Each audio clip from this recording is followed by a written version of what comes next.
Hello friends, कैसे हैं आप सब। आई होप आप लोग स्वस्थ होंगे, अपनी तैयारी में व्यस्त होंगे। ये साइंस का क्वेश्चन पेपर है 15 दिसंबर 2024 को जो आपका एग्जाम हुआ है। आप सभी लोग यहाँ पर क्वेश्चन मैच कर लीजिएगा। 30 में कितने क्वेश्चंस आप लोगों के सही हैं, इससे आप लोगों का स्कोर भी पता चल जाएगा और आप लोगों ने कहाँ पर गलती की है ये भी आप लोगों को पता चल जाएगा कि कुछ ऐसे क्वेश्चंस है जो यहाँ पे ट्रिक से सॉल्व हो सकते थे। तो चलिए स्टार्ट करते हैं। यहाँ पर क्वेश्चन दिया है, क्वेश्चन नंबर 61 है। साइंस का पहला क्वेश्चन है, एक लड़की ने प्लास्टिक की एक बोतल में तल के निकट छेद किया। उसने छेद को बंद करने के लिए उस पर अपना अंगूठा रखा और बोतल को उसकी क्षमता से आधा पानी से भरा। फिर उसने बोतल का ढक्कन कसकर बंद कर दिया। क्या होगा जब वह अपना अंगूठा छेद से हटाएगी? तो जब अंगूठा छेद से हटाएगी तो पानी बाहर नहीं आएगा, छेद से पानी बाहर नहीं छूटेगा, क्योंकि जो बोतल के अंदर का दाब है वो बाहरी दाब से कम है। तो आंसर यहाँ पर आपका फोर्थ सही होगा। 61 का फोर्थ आंसर सही है। क्वेश्चन नंबर 62 है, यहाँ पर फिल करना था। सही क्या होगा यहाँ पर? तो बेकेलाइट एक है, क्या है? तो एक थर्मोसेटिंग है और बी के निर्माण में प्रयुक्त होता है, तो वैद्युत स्विच होगा। पात्र के निर्माण में प्रयुक्त होता है, ये पॉइंट यहाँ पर नहीं होगा। वहीं दूसरी ओर पीवीसी एक सी है, क्या है? थर्मोप्लास्टिक है, डी के निर्माण में प्रयुक्त होता है, यानी कि पात्र के निर्माण में प्रयुक्त होता है। पहला आंसर सही है। क्वेश्चन नंबर 63 है, यहाँ पर आप लोग देख लीजिए कि पदार्थ एक्स एक ऑक्साइड जल से अभिक्रिया कर एक अन्य पदार्थ वाई उत्पन्न करता है। वाई ऑक्सीजन से अभिक्रिया कर जेड बनाता है। यह प्रेक्षण किया गया कि वाई नीला लिटमस को लाल कर देता है।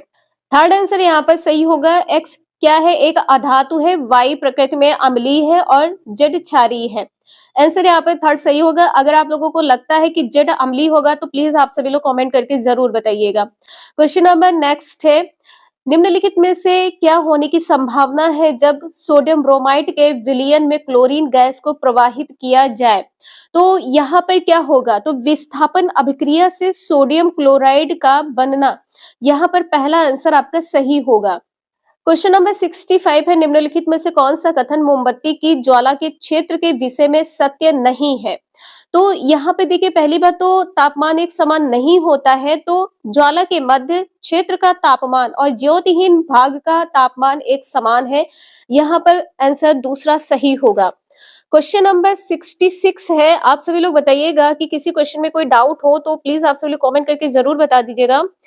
क्वेश्चन यहाँ पर 66 दिया है, एक थर्मस फ्लास्क की अंदरूनी और बाहरी परतों के बीच निम्नलिखित में से कौन सा माध्यम उपस्थित होता है और क्यों होता है? तो यहाँ पर क्या कहा गया, कौन सा माध्यम? तो ये निर्वात माध्यम उपस्थित होता है, क्योंकि यह चालन और संवहन के कारण होने वाली ऊष्मा की हानि को रोकता है। आंसर यहाँ पर आपका थर्ड सही है।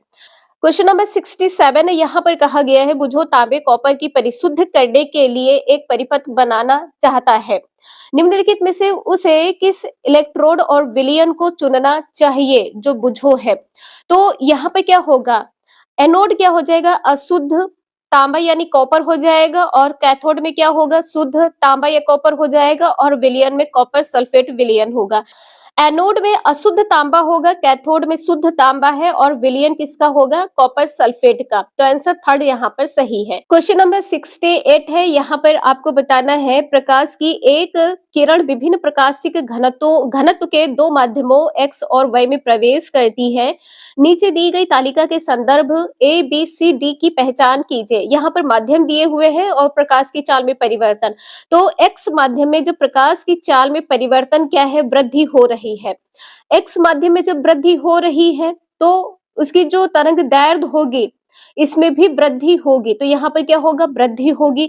अब जब तरंग दैर्ध्य यहाँ पर घटती है तो प्रकाश की चाल क्या होगी? घटेगी। तो ये दोनों पॉइंट क्या हो जाएंगे? इसमें ये बढ़ेगा और ये घटेगा, और इसमें यहाँ पर कोई भी परिवर्तन नहीं होगा।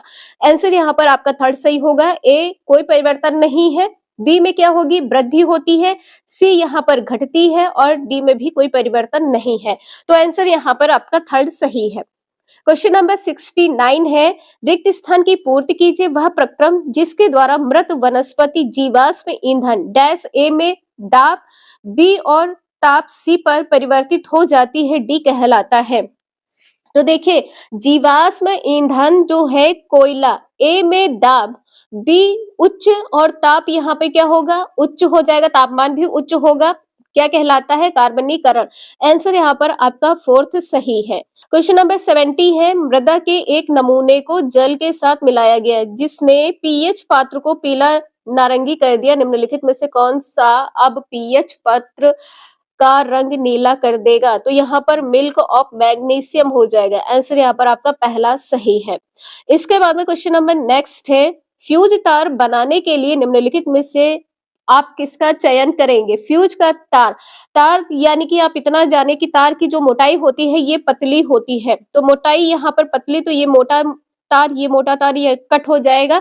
अब बचा का यहाँ पर दूसरा पॉइंट और तीसरा पॉइंट, तो जो प्रतिरोध होता है ये उच्च होता है, तार का जो फ्यूज तार है इसका प्रतिरोध उच्च होता है, मोटाई कम होती है यानी पतली होती है, और जो इसका गलनांक होता है ये निम्न होता है, तो दूसरा आंसर यहाँ पर सही है।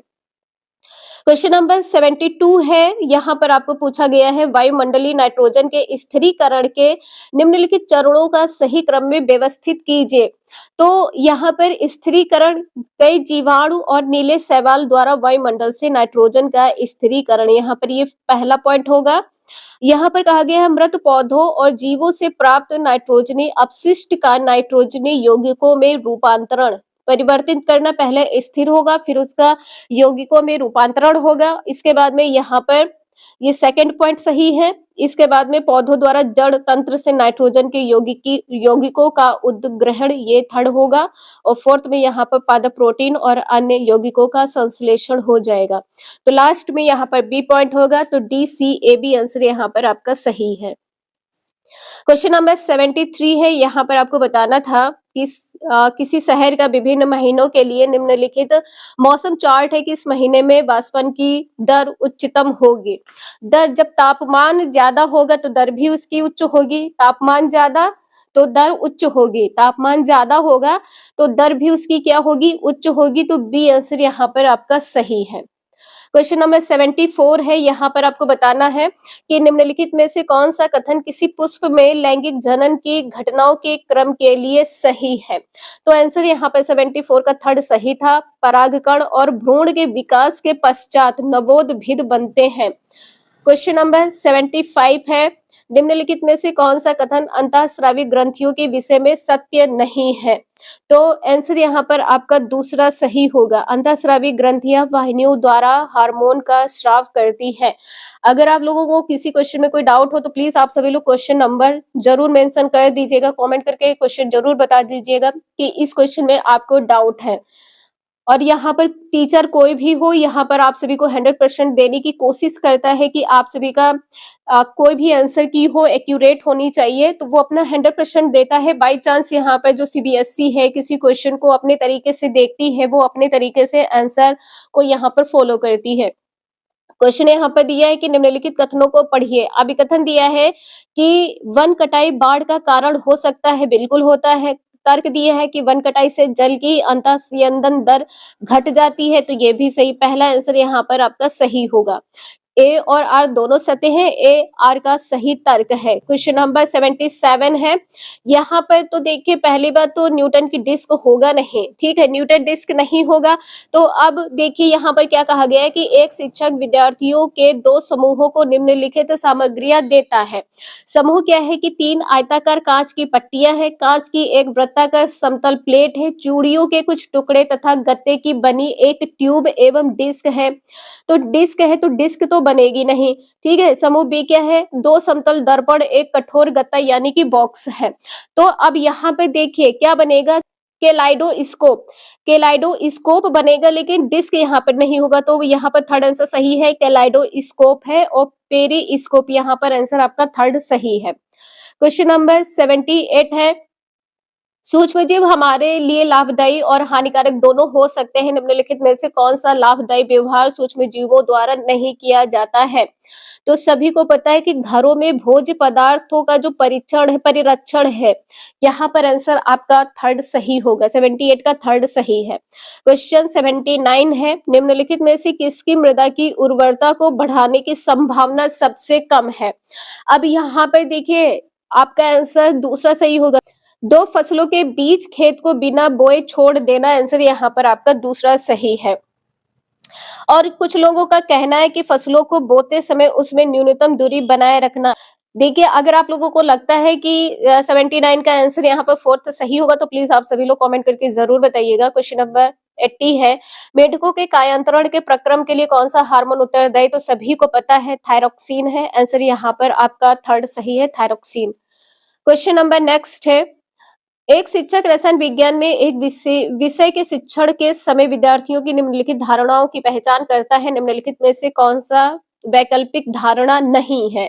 तो देखिए, कार्बन के अपरूपों का समान परमाणु क्रमांक होता है, ये यहाँ पर वैकल्पिक धारणा नहीं है, ये फैक्ट है। तो आंसर यहाँ पर आपका फोर्थ सही है। क्वेश्चन नंबर 82 है, निम्नलिखित में से कौन सा सही वैज्ञानिक सादृश्य को निरूपित करता है?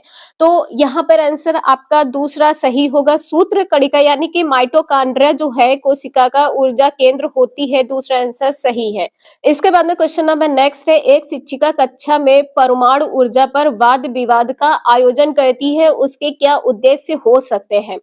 तो उद्देश्य देखिए क्या होगा यहाँ पर कि विज्ञान प्रौद्योगिकी एवं समाज के बीच के संबंधों को समझाना, बिल्कुल सही है। यहाँ पर देखिए क्या कहा गया है कि परमाणु रिएक्टर के संबंध में विद्यार्थियों की अवधारणात्मक समझ को प्रोत्साहित करना। थर्ड यहाँ पर गलत होगा, ए बी डी सही है, ए बी डी यहाँ पर थर्ड आंसर सही है। क्वेश्चन नंबर नेक्स्ट है 84, निम्नलिखित में से कौन सा विज्ञान के समकालीन बोध के साथ सुसंगत नहीं है? तो देखिए, एकमात्र कहीं पर भी आ जाए आंसर गलत हो जाएगा, तो सही यही नहीं है, पहला आंसर यहाँ पर सही होगा कि एक जो वैज्ञानिक विधि है का अनुपालन करना निश्चित और एकमात्र मार्ग है। निश्चित यहाँ पे इसका अनुपालन करना निश्चित है। तो आप लोगों को पता है जो विज्ञान है ये अस्थायी होती है, तो यहाँ पर आपका पहला आंसर सही होना चाहिए। क्वेश्चन नंबर 85 है, यहाँ पर देखिए अभी जस्ट आपको बताया कि विज्ञान की जो प्रकृति है ये कैसी होती है, अस्थायी होती है। तो यहाँ पर जो आपका आंसर है 85 का थर्ड सही होगा। ठीक है, विज्ञान की प्रकृति क्या है? अस्थायी है।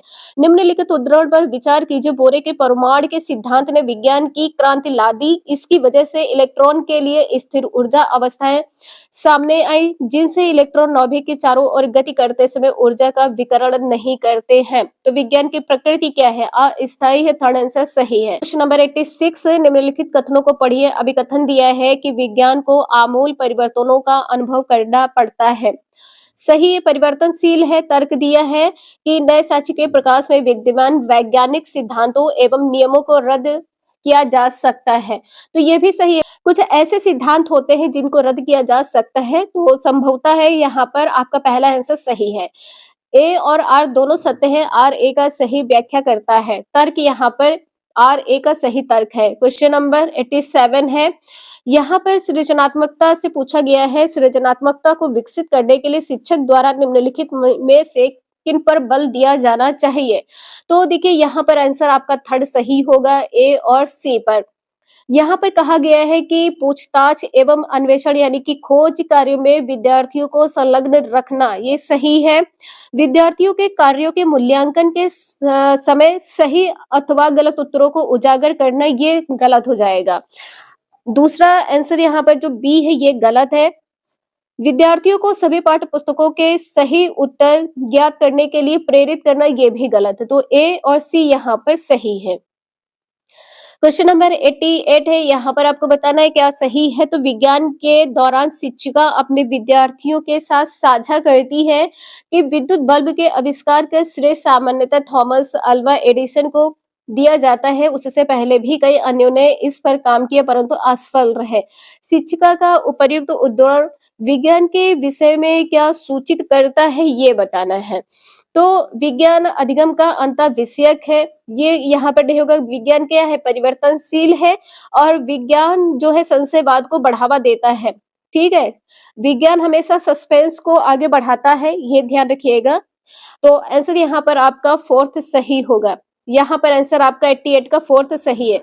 इसके बाद में क्वेश्चन नंबर 89 है, क्यों वैज्ञानिक प्रणालियों के व्यवहार का विश्लेषण करने के लिए वैज्ञानिक प्रतिरूपण का उपयोग करते हैं? तो आंसर यहाँ पर आपका थर्ड सही होगा। वास्तविक प्रणाली की तुलना में प्रतिरूप विश्लेषण करने के लिए सरल होते हैं। यहाँ पर आपका थर्ड आंसर सही है। ये लास्ट क्वेश्चन है और ये क्वेश्चन तो मोस्टली सभी का सही ही होगा। शिक्षक ने कक्षा में एक प्रयोग किया और विद्यार्थियों से निम्नलिखित कथनों S1 S2 को रिकॉर्ड किया। S1 क्या है? ऑक्सीजन ज्वलनशीलता का संपर्क है। ज्वलनशीलता का संपर्क है तो ये आपने इसका अवलोकन किया है। S2 क्या है? ऑक्सीजन एक गैर ज्वलनशील है तो यहाँ पर S1 अवलोकन हो जाएगा और S2 यहाँ पर निष्कर्ष होगा। तो आप सभी लोग 30 क्वेश्चन ये मैच कर लीजिएगा और आप सभी लोग कमेंट करके बताइएगा कि 30 भी आपके कितने क्वेश्चन सही हैं और यहाँ पर आपको कितने क्वेश्चन ऐसे लगे कि आपके अकॉर्डिंग क्वेश्चन यहाँ पर गलत है, तो प्लीज आप सभी लोग कमेंट करके जरूर बताइएगा। वीडियो यूजफुल लगी हो तो please like share and subscribe जरूर कर दीजिएगा। आप लोगों के एक लाइक करने से बहुत ज्यादा मोटिवेशन मिलेगा, तो प्लीज आप सभी लोग लाइक जरूर कर दीजिएगा। Thank you for watching this video.